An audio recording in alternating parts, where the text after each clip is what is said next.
The Chicago Bears have a golden opportunity, and they better not mess it up. I'm going to tell you exactly what I mean by that coming up here on Chicago Bears Now. My name is Harrison Graham, but before we do that, sub for Bears Dubs. If you want the Bears to make a playoff push, have a chance to play in the postseason, subscribe and join us on this journey. We have videos every single day. We go live every Monday, Thursday, and game day as well. Do not miss out. Subscribe to Bears Now, and let's make a push for the postseason.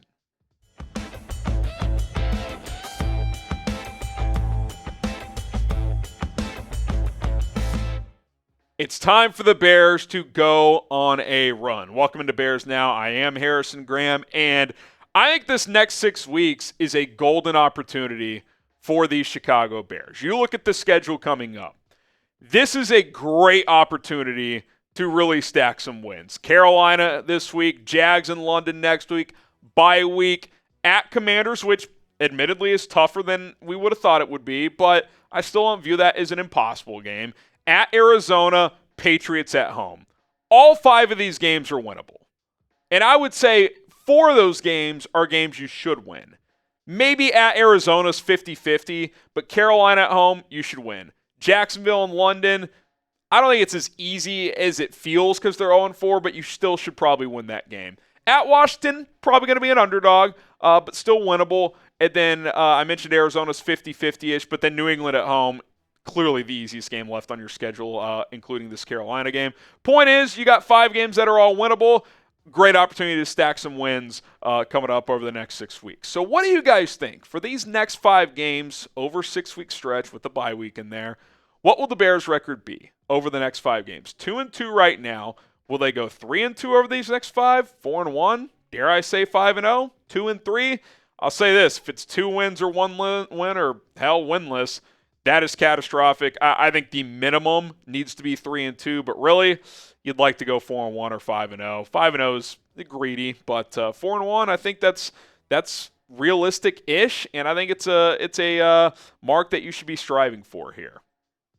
All right, we're going to kind of go one by one here and dive into this opportunity the Bears have ahead of them. Obviously, this Sunday against the Carolina Panthers. You look at the outlook of this football team. 1-3 team. They're 23rd in total offense, 25th in scoring offense. Now, it's a little skewed. They're clearly better with Andy Dalton. They're averaging 30 points per game over the last 2 weeks, albeit the Raiders and the Bengals' defenses aren't as good as the Bears. Raiders had just kind of a weird game. They were playing better defense before that. And they're bad defensively, and that doesn't really have anything to do with Andy Dalton. But I think it's fair to say you're a little more concerned about the Red Rifle than you were about Bryce Young. If Bryce Young was playing, I would not be concerned about this game at all because he's just not a good quarterback right now in the NFL. Maybe that changes for him in the future, but at this point in his career, he is just not very good. Andy Dalton, at minimum, is serviceable, and when he's on, he can play like a top 20 quarterback. He really can. That being said, you cannot lose this game at home. It would be an unacceptable loss for Matt Eberflus. I said it before last week. 3-week season for Flus. It started with the Rams. You won that game. Now you got the Panthers. Need to win this game. Then you go to London to play the Jags. I said you had to go at least 2-1 in this stretch. 3-0's on the table, and now we've turned that into this next 6-week stretch where you really need to stack some wins. Let's talk about that Jacksonville game in London before you got the bye week coming up right after that, because the Jags are off to an awful start. They're an 0-4 football team. They're not very good whatsoever. Trevor Lawrence looks lost. He's legitimately playing like one of the worst starting quarterbacks in the NFL, both statistically and eye test-wise. Doug Peterson feels lost as a head coach, and their defense is trash. Like, I get it. They have some talent. Like, for the talent they have, they should not be 0-4, but they're playing like an 0-4 team. They're not very good. They were competitive against Houston last week, but that is a game you should win in London, no doubt about it. Today's show is sponsored by Game Time. Last-minute tickets for the lowest prices guaranteed. That is Game Time's motto. And with football season in full swing, you got the baseball playoffs. Depending on where you live, you can go check out some playoff baseball, college football. I may go watch my Horned Frogs play some games down the stretch as well. The point is, get your tickets with Game Time, get out of the house, and go have some fun. Their new feature called Game Time Picks makes getting tickets to see your favorite teams much easier. It'll filter out the fluff to show you the best deals and the best seats, so you don't have to filter through thousands of tickets. And it's not just sports. You got comedy, theater events, concerts, and a whole lot more. Usher is coming to Chicago in late October at the UC. You can go check that out. The Game Time app has some other cool features as well, like showing you views from the seats, super deals, which are the ultimate best bang for your buck, and again, those last-minute tickets for the lowest prices guaranteed. So here's what you need to do to get our deal. Download Game Time, create an account, use code CHATSPORTS, all one word, to get $20 off your first purchase only. That's code CHATSPORTS for $20 off your first purchase. Terms do apply. What time is it? It's game time. All right, you looked at that Week 8 game against the Commanders, and by the way, I think there's a sneaky opportunity they could flex this game into prime time. Caleb Williams, Jayden Daniels, I think that'd be a good move by the NFL. Whether they do it, that remains to be seen. But clearly, out of all these games in this 6-week stretch, on paper, this looks like the toughest one. They're 3-1. Offense is obviously humming. Cliff Kingsbury is doing a nice job with Jayden Daniels. 3rd in scoring, 6th in total offense. Their defense isn't very good, but Dan Quinn's a defensive head coach. I think he helps them a little bit, but you can clearly score on that defense. They just don't have the personnel yet. Jayden's obviously off to a hell of a start. There's no doubt about it. He's playing very well, throws a nice deep ball. I think Cliff is kind of simplifying things for him, making it pretty easy for him to make quick decisions. He's obviously a threat to run the football as well. But all of that being said, this is important. What did we say the last few weeks? When you catch a team matters, which is why I'm pissed about the Colts game. Anthony Richardson was playing like dog water, and they were beat up. That was a game you should have won, but you can't go back. It is what it is. You took advantage of the Rams being beat up at least. Despite Washington humming right now, one, that game's in 3 or 4 weeks, so more tape on Jayden Daniels. Rookie quarterbacks sometimes slow down once there's more tape on them. 2, their defense is struggling. You're going to be able to score on them. And 3, the Bears are coming off a bye. Washington has a game the week before. It's against Carolina, so not a tough one. But the Bears will have 2 weeks to prepare compared to the 1 week for Washington. So they'll be fresher. They'll have more reps in practice getting ready for that game. So even though Washington likely will be favored there, especially on the road, you've got some things in your favor heading into that matchup here in a few weeks in D.C. Which quarterback will be better long-term? Because, look, through the early start of their careers, Jayden has performed better. Type CW for Caleb Williams, JD for Jayden Daniels. Who do you like long-term? I still would go Caleb. I'm not going to pivot off that a month in, but Jayden looks good. And I'm not going to be one of these people that says he doesn't. So kudos to him. Week 9 at the Cardinals against Kyler Murray. This still feels like one of those 50-50 ones, but I do think the Bears are a better team. But with it being on the road, it's not going to be a gimme. Arizona off to a 1-3 start. They were 1-1, and then they lost a tough one to Detroit, and then Washington just blasted them. They're still capable offensively. Kyler Murray's obviously solid. James Conner's a good back. They got Marvin Harrison Jr., top 15 in both total and scoring offense. But kind of like Washington, they're kind of just a worse Washington. Their defense isn't very good.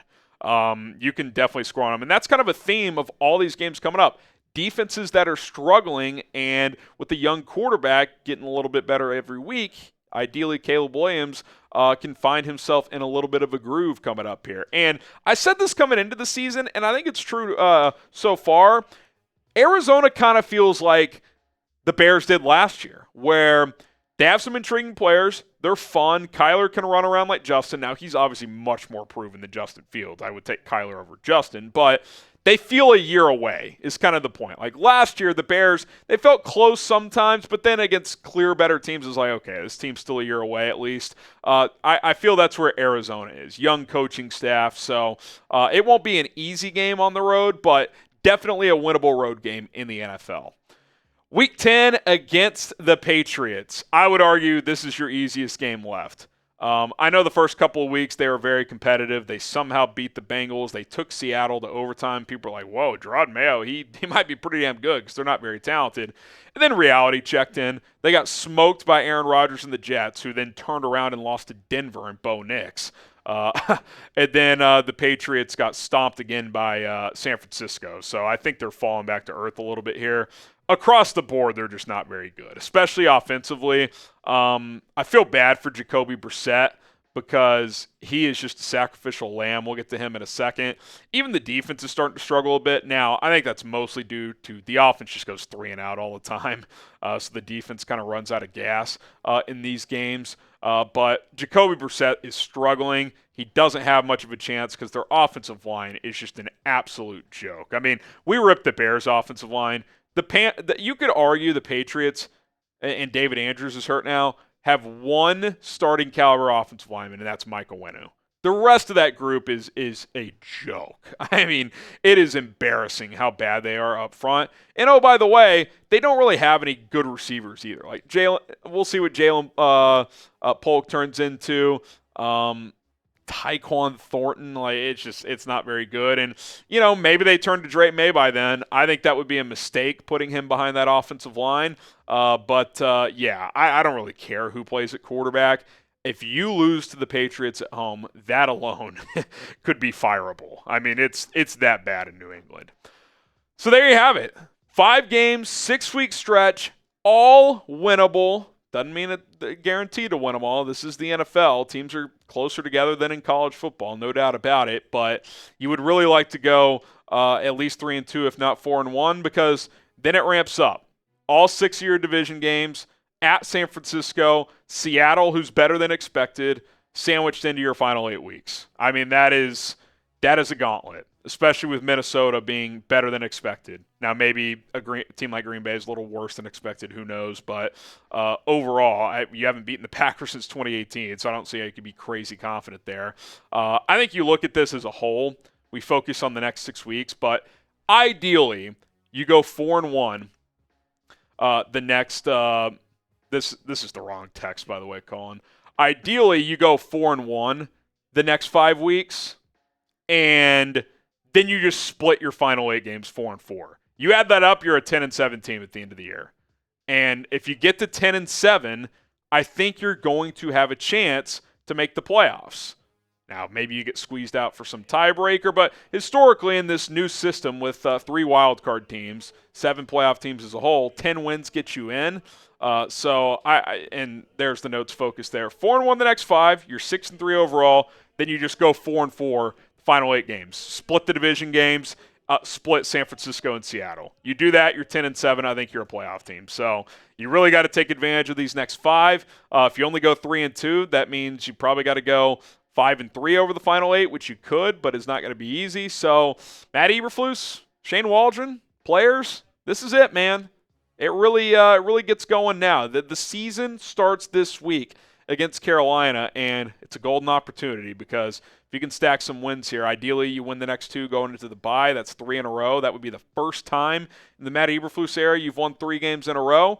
That would be very, very nice. All right, will the Bears make the playoffs? Type Y for yes, or you can type in for no. Let us know what you guys think down in the comment section below.